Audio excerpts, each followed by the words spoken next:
Ben sizlerge bir okuya aytıp bereyinmi? Bir kişi mышыгын көтөрүп алып базарга барат. Базарга барып бал саткан жерге барат дагы. Бал сатып алайын десе, бал сатып аткан киши кел балдан бир аз остый деп, даамын көр деп остыйт атса, балдан кашыктан бир тамчы бал таап кетет жерге. Таап кеткенде ошо сатып алам деп барган кишинин колунда мышыгы бар да, ошо мышыгы жалап жеп коет бир тамчы балды. Анан сатып аткан киши бир тамчы балды мышыгы жеп койгон үчүн итин фас дейт, баягы мышыгын ал дейт. Барып туруп итин мышыгын өлтүрүп салат. Баягы жинденип киши эмне үчүн сен мен мышыгымды өлтүрүп салдың дейт дагы. Чуркап барып тиги киши бычагы менен барып туруп тиги итти өлтүрүп салат. Итти өлтүрүп салганда бал сатып аткан киши эмне үчүн сен менин итимди өлтүрөсүң деп баягы кишини өлтүрүп салат.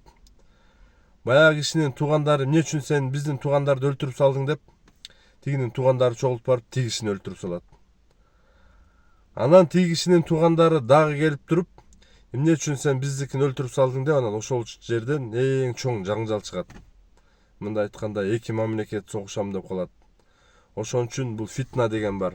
Ошо фитна бул Куранда да жазылган. Фитна өтө чоң күнөө. Эгерде бир эле адам өлүп калса болду, аны өлүп калды, апарып көмүп койдук, ал тынч бүтөт.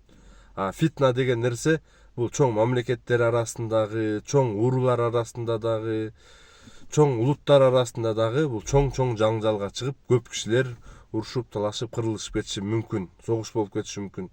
Ошон үчүн пайгамбарыбыз дагы, көптөгөн аалымдарыбыз дагы фитнадан сакта деп көп дуа кылып келишкен. Ошон үчүн достор, туугандар, фитнадан алыс болуп, жанагыдай бир тамчы бал үчүн эки мамлекет согушуп кеткен да учурлар болгон, бул тарыхтагы нерсе.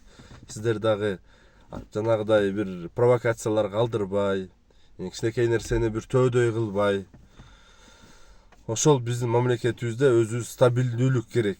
Стабилдүүлүк жок мамлекет өзү жакшы өнүкпөйт. Мисалы үчүн биздин мамлекетте буга чейин канча нестабильность болуп келди. Канчалаган бийликтер алмашты, канчалаган магазиндер талкаланды, канчалаган мигранттардын укуктары тебеленди. Биз деле ошол эле сыяктуу, мисалы үчүн Россияда жана башка мамлекеттерде биз деле мигрант болуп жүргөнбүз. Биз деле ошо Россиянын жарандарына жанагы биздин көзүбүзгө көрүнүп аткан индус, пакистанецтердей эле көрүнөбүз биз деле. Алар деле тилчи айта албайт. Биз кайсынысы кыргыз, кайсынысы өзбек, кайсы тажик деген сыяктуу, кайсы казак деп алар деле тилчи айта албайт. Ошол себептен достор, туугандар, мына өзүбүздүн тарыхты карайлы, биз деле ошентип жүргөнбүз.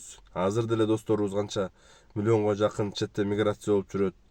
Биздин деле досторубузду, туугандарыбызду ошол мамлекеттегилер ошентип кысым жасап, үйүнө чейин кирип, мессиналар тепкилеп кетип атса эмне болот эле деп, кичине өзүбүз дагы бир аз ойлонолу достор, туугандар. Ошон үчүн мен сиздерди барыңыздарды сабырдуулукка чакырып кетем.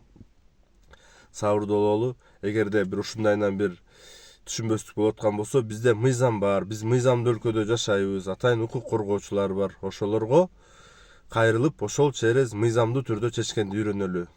То мисалы үчүн мындай боло бере турган болсок, эртең бизге инвесторлор да келбейт, башка бизнесмендер да биз менен иштешкиси келбейт, бизге ишенбей баштайт. Ошон үчүн Кыргызстандын стабилдүүлүгүн биринчи очередте сактайлы. Мына азыр пакистанецтер, индустар, жарандар келип алып кетип атат. Биздин посольство, башка жактагы посольстволорго жанагыдай келип атышат. Митинг кылып атышат, мирный митинг кылып атышат. Эмне үчүн биздин жарандарыбызды ошо силер Кыргызстандан ушундай кордоп атасыңар деп. Муну менен биз дүйнө жүзүнө уят болуп атабыз, достор, туугандар. Ошон үчүн эсибиз барда этегибизди жыялы, ынтымактуу бололу, баарыбыз бир адамбыз. Өзүбүздүн адамдык качествобузду сактап калалы.